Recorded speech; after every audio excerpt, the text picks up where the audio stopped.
Hello everyone, welcome to making success.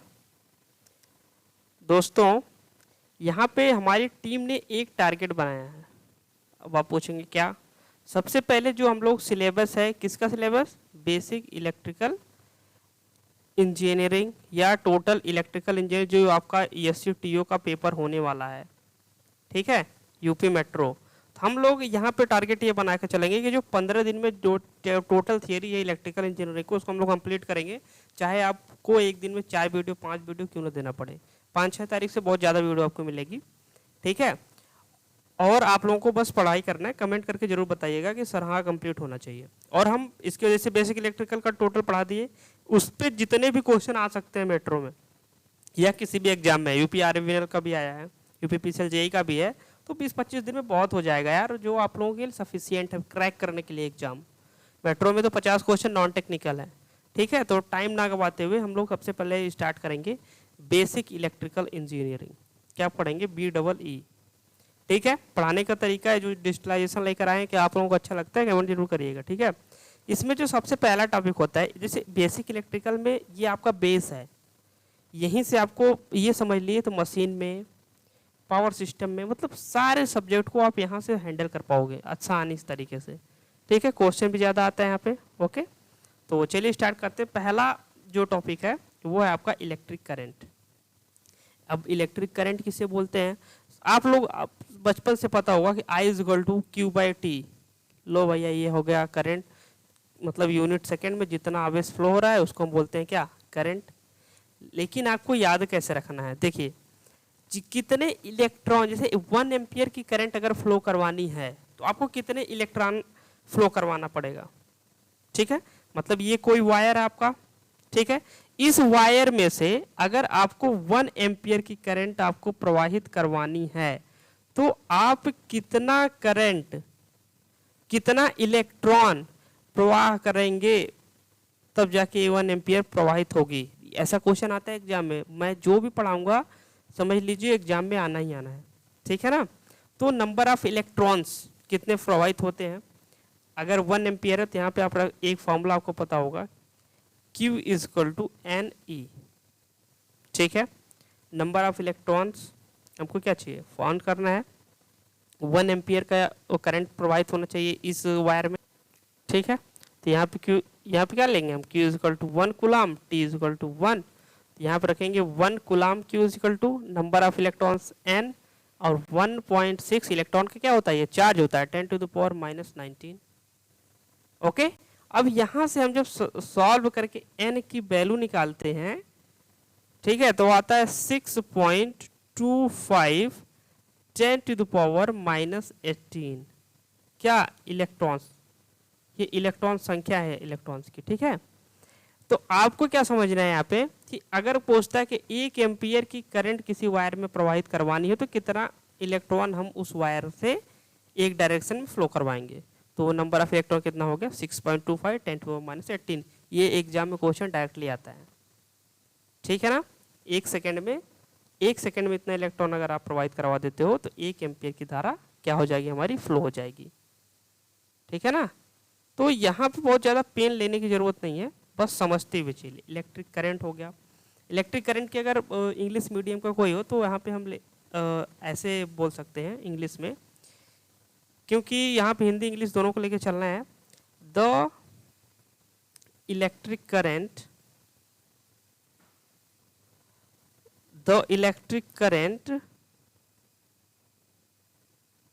is defined as the electric current defined as the rate of flow of electron, defined as the rate of flow of electrons, ठीक है। Rate of flow of electrons in any conductor, in any conductor, ठीक है। The electric current is defined as the rate of flow of electrons in any conductor. ये आपको English में definition लिखनी है। तो बहुत ही सिंपल सा टॉपिक इलेक्ट्रिक करंट। अब नेक्स्ट टॉपिक पे चलते हैं। दूसरा टॉपिक आपका पोटेंशियल डिफरेंस। ठीक है, इसे हिंदी में बोलते हैं, पोटेंशियल डिफरेंस को हिंदी में बोलते हैं विभवांतर। क्या बोलते हैं? विभवांतर। ओके, अगर आपको ये सब चीज़ें समझ में नहीं आती है तो कमेंट करके जरूर बताइएगा। देखो डियर, अभी स्टार्ट हो रहा है तो आप लोग ये मत समझिए कि छोड़ के भाग जाएं, ठीक है, क्योंकि बहुत तेज़ी से हम लेकर इसको कोर्स को भागेंगे। समझ में आ रहा है ना? क्वेश्चन करवाएंगे फिर बोलेंगे सर फिर से हमको छूट गया, पछतावा, ये सब काम नहीं, ठीक है। तो पोटेंशियल डिफरेंस क्या होता है ये आप समझ लीजिए। देखो ये फिगर देखो, देखिए इसमें ये जो इसमें है ये आपका H2SO4 इसमें फिलअप है, ठीक है ना, मतलब सल्फ्यूरिक एसिड। देखिए डियर, भागिएगा मत क्योंकि कोर्स बहुत तेज़ से कंप्लीट होगा, ठीक है ना। नहीं समझ में आएगा तो कमेंट करिएगा, दोबारा समझाया जाएगा। क्वेश्चन तो इतना आपको देंगे जिससे मतलब आपका पेट भर जाएगा क्वेश्चन से, कोई भी एग्जाम क्रैक कर पाओगे और आसानी से, ठीक है ना। तो भागना नहीं है, बस पढ़ना है। तो देखिए H2SO4 का जो है ये तांबा के साथ जब कॉपर के साथ क्या करेगा, केमिकल रिएक्शन होने से जो तांबे की प्लेट ली जो लगी है ना, इस पे इलेक्ट्रॉन क्या होता है, मुक्त होने लगता है, मतलब फ्री होने लगता है, यहाँ से भागने लगता है, ठीक है। तो इलेक्ट्रॉन की जब कमी हो जाएगी, यहाँ से इलेक्ट्रॉन की जब कमी होगी तो ये पॉजिटिव हो जाएगा सीधे सीधे। और दूसरा होता है जिंक की प्लेट है, एक देखिए धनात्मक प्लेट है, एक ऋणात्मक प्लेट है। धनात्मक वाली है आपकी कॉपर की और ये है आपकी जस्ता की, जैसे जिंक की, ठीक है। और जब दोनों प्लेटों को एक इस वायर से, हम लोग सुचालक वायर से, कंडक्टर से जोड़ दिए, और ये यहाँ पे अमीटर है, ठीक है, जब इसको हम जोड़ देते हैं ना तो जो इस पर जस्ते पर एकत्रित, ठीक है, इस जस्ते पर एकत्रित इलेक्ट्रॉन तांबे की प्लेट की तरफ क्या होते जाने लगते हैं। क्यों? क्योंकि ये पॉजिटिव है, यहाँ वाला इलेक्ट्रॉन जो होता है सब यहाँ इधर से जाने लगता है, इस डायरेक्शन में ऐसे जाने लगता है, और सब कॉपर पे आते हैं, ठीक है। जहाँ इस तरह दोनों प्लेट के बीच एक चार्ज डिफरेंस आ जाता है। अब जब इस स्थापित हो जाता है, इसी को पोटेंशियल डिफरेंस कहते हैं, और इसी विभवांतर के कारण चालक में धारा प्रवाहित होती है, और विभवांतर SI, इसकी SI यूनिट होती है, पोटेंशियल डिफरेंस की SI यूनिट होती है वोल्ट। और एक बात यहाँ पे आप लोगों को ध्यान में रखना है कि अगर पोटेंशियल डिफरेंस नहीं है तो करंट कभी भी फ्लो नहीं होगा, ठीक है। Without potential difference current can not exist, याद रखिएगा, ये चीज बहुत इंपॉर्टेंट है।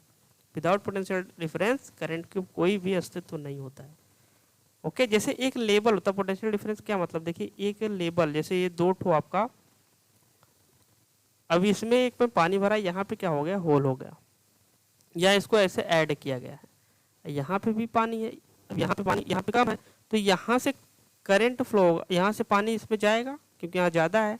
अगर दोनों में सेम पानी होता तो क्या पानी प्रवाहित होता? जैसे इसमें भी वाटर, इसमें वाटर, दोनों का सेम लेवल है तो फ्लो नहीं होता वाटर का। इसी तरह करंट, अगर दोनों का पोटेंशियल डिफरेंस, अगर इधर भी 5 वोल्ट इधर भी 5 वोल्ट, ये वायर है तो इसमें करंट फ्लो नहीं होगा, ठीक है। अगर ये 3 वोल्ट है तो इधर मतलब हाई वोल्टेज से लो वोल्टेज की तरफ क्या होता है, करंट फ्लो होने लगता है। जैसे पानी, ज़्यादा पानी से कम पानी की तरफ, अगर यहाँ तक रहता तो क्या होता, पानी इसमें से नीचे डाउन होने लगता, ठीक है। तो ये चीज़ें समझनी है आपको।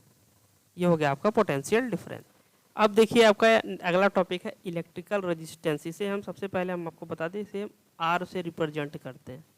रेजिस्टेंस का मतलब जो करंट, जैसे किसी में करंट फ्लो हो रहा है I, अब इसको फ्लो होने से रोके, ठीक है।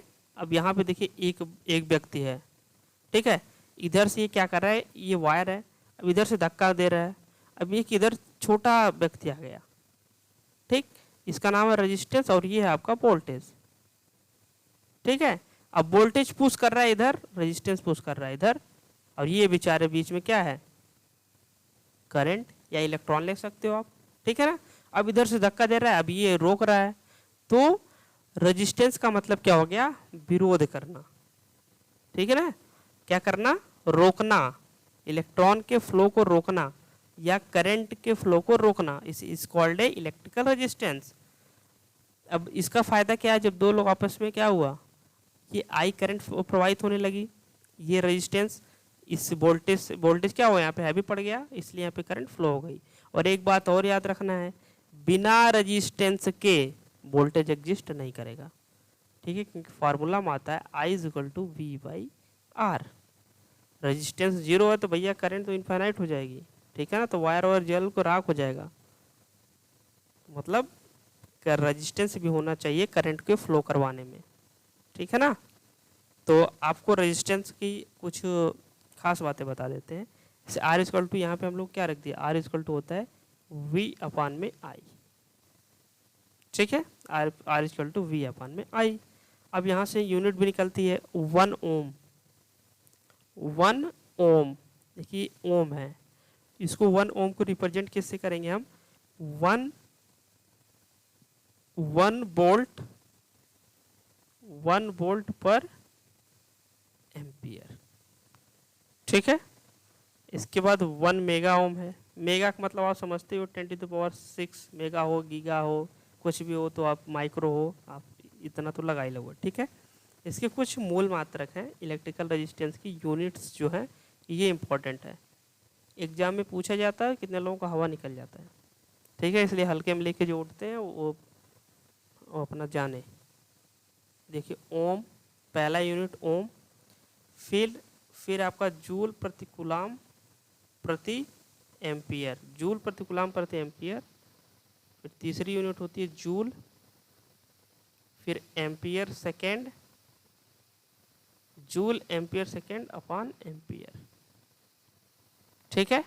तो यहाँ से आप लोगों को क्या करना है, इतना चीज़ें माइंड में रखनी है, ओके। अब नेक्स्ट टॉपिक है आपका इलेक्ट्रिकल कंडक्टिविटी आर कंडक्टेंस। इसे देखिए दोस्तों, रिप्रेजेंट किससे करते हैं, जी से। ये सब बहुत इंपॉर्टेंट है जो हम बता रहे हैं।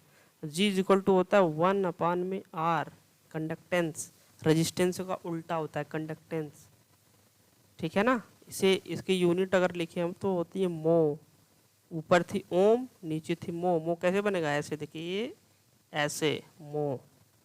कंडक्टेंस की यूनिट जी, ये कंडक्टेंस, इसे इलेक्ट्रिकल कंडक्टिविटी कहते हैं, ठीक है ना। यूनिट पता चल गया। और ये होता क्या है, ये उसी तरह होता कि रेजिस्टेंस का उल्टा कंडक्टेंस, मतलब किसी वायर में करंट फ्लो करवाने में सहायता करता है ये कंडक्टेंस।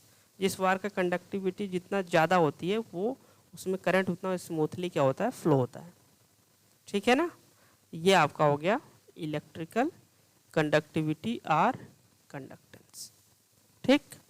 यहाँ इंपॉर्टेंट ये है कि ये रेजिस्टेंस का उल्टा होता है कंडक्टेंस, ये याद रखना है। देखिए जो मैं बता रहा हूँ नोट डाउन करते जाइएगा, वरना आपको प्रॉब्लम हो जाएगी। फिर एक जगह नोट्स, बेसिक से बता रहा हूँ, डेर इससे बेसिक कुछ नहीं होता है, ठीक है ना, हर लेसन कंप्लीट होगा। देखिए दोस्तों, इसे इंसुलेशन रेजिस्टेंस ऑफ केबल, मतलब किसी केबल का जो विद्युत रोधन प्रतिरोध होता है, इसको अभी हम बताने जा रहे हैं। इसके पहले हम आपको बता दें कि कंडक्टर एंड इंसुलेटर क्या होता है। कंडक्टर का मतलब होता है, ये मतलब जो चीज़ बोल रहा हूँ बस इसी को आप लोग कंडक्टर एंड इंसुलेटर एक हेडिंग डाल के वहाँ पर आप लिखिएगा क्या, कि जिनमें, ठीक है, कंडक्टर ऐसे लिखेंगे, कंडक्टर, हिंदी वाले को बोल रहा हूँ, कंडक्टर वे पदार्थ होते हैं जिनमें विद्युत धारा का प्रवाह आसानी से होता है, ये तो सबको पता है, ठीक है। और इसमें जो फ्री इलेक्ट्रॉन्स होती है उसकी संख्या अधिक होती है, सुपर कंडक्टर में बहुत ज़्यादा होती है, ठीक है। लेकिन कंडक्टर की जो जो चालक होते हैं कंडक्टर की, उसकी जो प्रतिरोधकता होता है, रजिस्टिविटी क्या होती है, ये रजिस्टिविटी, इसका ऑर्डर आप लिखिएगा क्योंकि ये इंपॉर्टेंट है। रजिस्टिविटी कंडक्टर की होती है 10⁸ टू 10⁻⁻3, ठीक है, ओम मीटर, इतना होता है इसका, ठीक है। और इससे मतलब इससे ज़्यादा रजिस्टिविटी अगर होगी तो वो आपका इंसुलेटर हो जाएगा। इसके विपरीत अगर बोले हम तो इंसुलेटर क्या होता है, जिसमें धारा का प्रवाह बहुत कठिन होता है, वो इंसुलेटर होता है। और रजिस्टिविटी जो होती है, इंसुलेटर की जो रजिस्टिविटी होती है आपका 10⁶ टू 10⁸। बस इतनी चीज़ें आपको क्या होगा, नोट डाउन करनी है। ये आपका कंडक्टर में हो गया, ये कंडक्टर में हो गया, और ये आपका इंसुलेटर में हो गया, ठीक है। अब हमारा टॉपिक होगा इंसुलेशन रेजिस्टेंस ऑफ केबल। अगर आपको एक केबल ऐसे हम बना दें, ठीक है, इसका क्रॉस सेक्शन लें, ठीक है, इसका क्रॉस सेक्शन। अब केबल है तो भाई को पता ही होगा ऐसे होती है केबल, अब इसमें ऐसे एक होगा, ठीक है। तो केबल में अब ये जो छोटा वाला रेजिस्टेंस है इसे हम बोल रहे हैं R1, ये जो बड़ा वाला रेजिस्टेंस है इसे हम बोल रहे हैं R2, ठीक है। तो आपको विशेष ध्यान इस बात का देना है, R1 R2 हो गया, ये इसे बोलते हैं इंटरनल रेजिस्टेंस, क्या बोलते हैं, रेडियस, इंटरनल रेडियस, और ये आउटर रेडियस, ठीक है। इसकी लंबाई हो गई L, यहाँ से लेकर के यहाँ तक की लंबाई हो गई आपकी L, ठीक है। और रेजिस्टिविटी इस मटेरियल की हो गई रो, पूरे मटेरियल की रेजिस्टिविटी एक ही समान होती है, ठीक है। तो अब इसका हम अगर इंसुलेशन रेजिस्टेंस लिखें, इंसुलेशन मतलब जो उस पर जैसे कोई कंडक्टर है, जैसे देखिए इंसुलेशन रेजिस्टेंस मतलब क्या, ये कंडक्टर है, अब इस पे हम लोग क्या करिए, इस पे हम इंसुलेशन लगा दिए, तो इसका रेजिस्टेंस हम इंसुलेशन का रेजिस्टेंस निकाल रहे हैं, ठीक है। तो यहाँ आप लिखेंगे insulation resistance R is equal to, ठीक है, insulation resistance R is equal to, इसे डायरेक्ट नहीं लिखना है, क्या करेंगे आप, देखिए इसका डेरिवेशन आप मत करने लगिएगा, मैं पहले ही बता दे रहा हूँ, इंटरेस्टेड हो गए तो कमेंट कर दीजिएगा, हम अलग से आपको पूरा डेरिवेशन बता देंगे, ठीक है ना।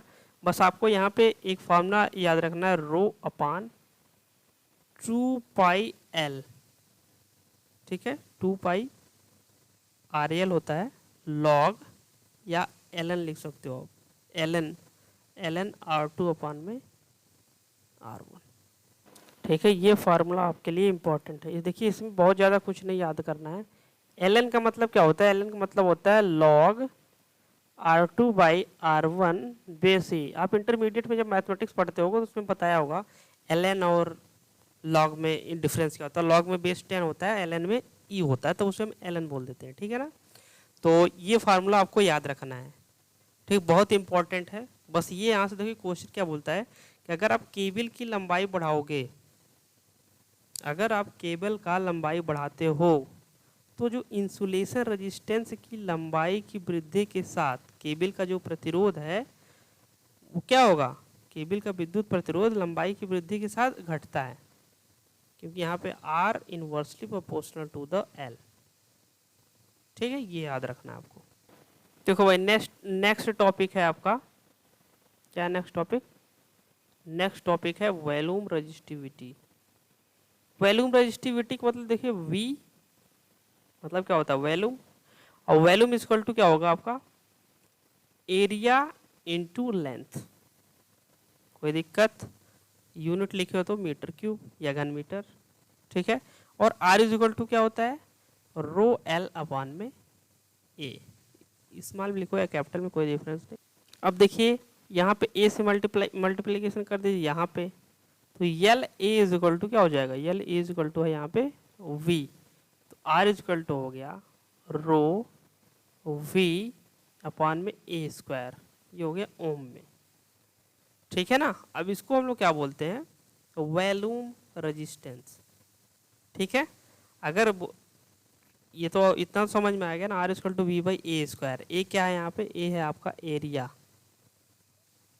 एरिया ऑफ द कंडक्टर, क्या एरिया, क्रॉस सेक्शन एरिया, ठीक है।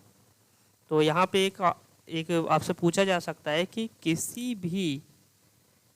अगर कोई कंडक्टर है उसका अगर वॉल्यूम कांस्टेंट है तो उसका जो प्रतिरोध होगा वो उस कंडक्टर के क्रॉस सेक्शनल एरिया, उस कंडक्टर के क्रॉस सेक्शनल एरिया के स्क्वायर के यूनिवर्सली प्रोपोर्शनल होगा, अगर वॉल्यूम इज कांस्टेंट, ठीक, अगर वॉल्यूम क्या है, कांस्टेंट है, ओके। यहाँ पे ये आपको समझना है, इससे ज़्यादा कुछ नहीं, वॉल्यूम रेजिस्टिविटी दिस, ओके। तो dear next topic will be Ohm's law. देखिए ओम्स लॉ का मतलब क्या होता है, सबसे पहले इसमें आपको बहुत टीचरों ने पढ़ाया होगा या आपको समझ में आया हो भी होगा, यहाँ पे एक ट्रिक है, क्या है उसको आपको ध्यान में रखना होता है, क्या कि जो कंडक्टर है, ठीक है, उसके फिजिकल स्टेट में कोई परिवर्तन ना हो, ठीक है, उसका जो फिजिकल स्टेट है मतलब भौतिक अवस्था में कोई परिवर्तन हो, मतलब जैसे टेम्परेचर, टेम्परेचर क्या होना चाहिए इसमें, सबसे पहले टेम्परेचर इसमें क्या होना चाहिए, कांस्टेंट होना चाहिए। ठीक, टेम्परेचर क्या होना चाहिए, कांस्टेंट टेम्परेचर का। अब देखिए, अब ये आपका एक वायर, एक कंडक्टर है, यहाँ पे ये वोल्टेज V लगाया जा रहा है, ठीक है। अब इसमें करंट फ्लो हो रही है I, तो इसका जो रेजिस्टेंस होगा ना V/I, इसी को ये होता है कांस्टेंट, इसी को बोलते हैं ओम्स लॉ। ये तब होता है जब टेम्परेचर क्या होता है, कांस्टेंट होता है। अगर कंडक्टर के फिजिकल स्टेट में कोई भी चेंज आता है तो ये नियम लागू नहीं होता है, ठीक है। अब कुछ यूनिट्स आप देख लेते हैं। आपको तो पता है कि ये जो रूल है इक्वल डीसी सर्किट के लिए नहीं बल्कि एसी में भी लागू होता है। जैसे एसी में क्या होता है, इंड्यूस्ड ईएमएफ आ जाता है, ठीक है, जो कि सेल्फ इंडक्टेंस सर्किट द्वारा उत्पन्न होता है, ठीक है। तो ये एसी और डीसी दोनों के लिए लागू होता है ओम्स लॉ। तो ओम्स लॉ हुआ, केबीएल वगैरह हुआ, ये एसी एंड डीसी दोनों के लिए क्या होता है, लागू होता है, ठीक है। और यहाँ पे एक रिलेशन निकल के आता है, जैसे रिलेशन बिटवीन, अगर हम ले के कुछ संबंध है, जैसे W इजिकल टू क्या हो जाएगा, V इंटू आई। W क्या है आपका, शक्ति, पावर, क्या है, पावर। एक फॉर्मूला। अब यहीं से अगर आप I इजिकल टू V/R करेंगे तो V²/R, ठीक। V इजिकल टू IR रखेंगे तो I²R, ये सब फार्मूला है, ठीक है। रेजिस्टेंस के टर्म में अगर लिखें R इजिकल टू V/I, ठीक। तो ये सब चीज़ें आपको छोटी छोटी जो है याद रखनी है, भूलनी बिल्कुल भी नहीं। अगर करंट का फार्मूला रखें तो करंट का फार्मूला आपको पता है I इजिकल टू V/R, ठीक है। मतलब बहुत ज़्यादा वो नहीं है, W V अगर भाई यहीं से I के निकालोगे तो W/V हो जाएगा, ठीक है। वोल्टेज, अगर वोल्टेज के टर्म में लिखें तो I इंटू आर वोल्टेज के टर्म में हो जाएगा, या W/I हो जाएगा, ठीक, या √WR हो जाएगा। तो ये सब चीज़ें आपको क्या होना, पता होना चाहिए। पता भी होगा आप लोगों को, लेकिन हम आपको क्या, देखिए क्वेश्चन जब करवाएंगे तो हम वहाँ ये नहीं बताएंगे कि ये ऐसे होता है, इसलिए यहाँ पे हम पूरा बता रहे हैं। अब चलते हैं अपने नेक्स्ट टॉपिक पे। नेक्स्ट टॉपिक है स्पेसिफिक रेजिस्टेंस। स्पेसिफिक रेजिस्टेंस का मतलब आपको एक नाम और इसका होता है, शॉर्ट में लिखते हम लोग क्या, रजिस्टिविटी से बोलते हैं। क्या बोलते हैं, रजिस्टिविटी, और रो से रिप्रेजेंट करते हैं, ठीक है। क्या वो किससे, रो से बोलते हैं रजिस्टिविटी। इसका मेन क्या होता है, जैसे कोई कंडक्टर है, उसमें करंट फ्लो हो रही है, तो उसके भीतर किसी बिंदु पर जो इलेक्ट्रिक फील्ड इंटेंसिटी है और जो करंट इंटेंसिटी है उसका अनुपात जो होता है, ठीक है। ये कोई कंडक्टर है, इसमें करंट फ्लो हो रही है, तो इसके अंदर कोई इलेक्ट्रिक फील्ड और इसमें जो करंट इंटेंसिटी है J, इसका अनुपात, ठीक है, E/J, इसे हम बोलते हैं स्पेसिफिक रेजिस्टेंस रो, ठीक है। अब रो को हम लोग क्या, इस स्पेसिफिक रेजिस्टेंस है। अब सिग्मा इज इक्वल टू होता है कंडक्टिविटी, जिसे हम बोलते हैं, कंडक्टेंस नहीं, conductivity. Sigma is equal to 1 में रो। यहाँ पे हम लिख सकते हैं क्या हो जाएगा, 1 में सिग्मा। तो J is equal to sigma E। यहाँ से एक इम्पॉर्टेंट क्या होता है, रिलेशन निकल के आता है, ये डायरेक्टली एग्जाम में पूछा गया है, ठीक है। ये बहुत ही इम्पोर्टेंट है, ये फार्मूला क्या है, वेरी वेरी इंपॉर्टेंट। इसको आपको माइंड में रखना है, कैसे आया है, ठीक है ना, और कुछ नहीं। देखिए, और रो की यूनिट क्या होती है, ओम मीटर, ये भी इम्पोर्टेंट है। स्पेसिफिक रेजिस्टेंस की यूनिट होती है ओम मीटर, ओके। तो ये सब छोटी छोटी चीज़ें हैं, और कुछ इसमें जो पैरामीटर है उसको भी आप लोग क्या माइंड में रख के चलिएगा। R इक्वल टू रो/L/A, ये सब रख करके आप क्या हो, यहाँ पे कुछ और वेरिएशन ला सकते हो। जैसे R इक्वल टू होता है रो/L/A।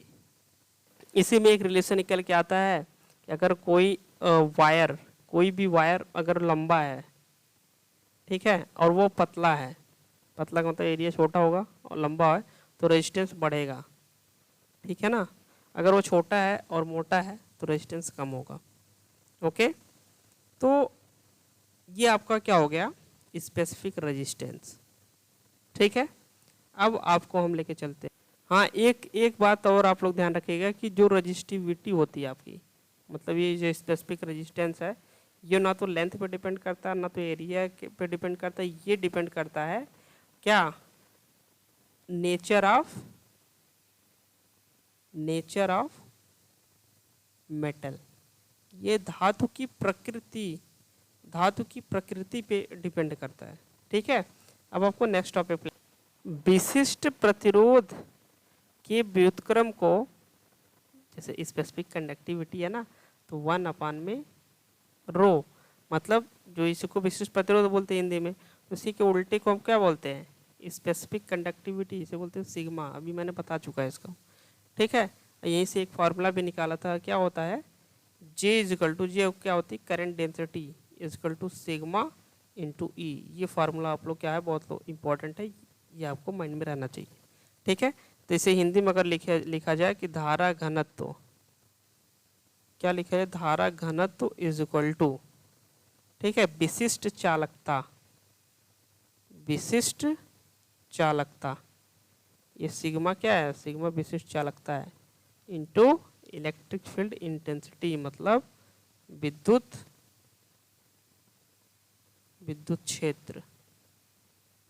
ठीक है, तो यहाँ पे आपका जो बेसिक टर्म है बेसिक इलेक्ट्रिकल का, वो हम बता रहे हैं अभी। ये आपका मतलब करंट इलेक्ट्रिसिटी लेसन चल रहा है। ठीक है, अब इसमें जैसे अब नया टॉपिक अगर हम बताएं, क्योंकि टेम्परेचर कोफिशिएंट क्या होता है, ठीक है, रेजिस्टेंस पर टेम्परेचर का इफेक्ट क्या होता है, ये सब चीज़ें आपको हम नेक्स्ट वीडियो में देंगे। और 2 वीडियो और लगेगी, करंट इलेक्ट्रिसिटी ख़त्म हो जाएगी, इसके बाद आपके रफ्तार कोर्स की तेज़ी से बढ़ जाएगी। ठीक है, आपको क्या करना है, इस चैनल को सबसे पहले क्या कर लीजिए आप लोग, सबसे पहले आप लोग कर लीजिए सब्सक्राइब, ताकि कोई भी आपको इन्फॉर्मेशन चाहिए तो यहाँ पर डिटेल में मिलती है, उतना कॉल पे भी नहीं मिल पाती। ठीक है, सब्सक्राइब करिए और इसे लाइक करिए एंड शेयर करिए। ठीक है, ताकि हमको वीडियो बनाने में और मज़ा आए। ओके, तो thanks for watching this video, see you next time.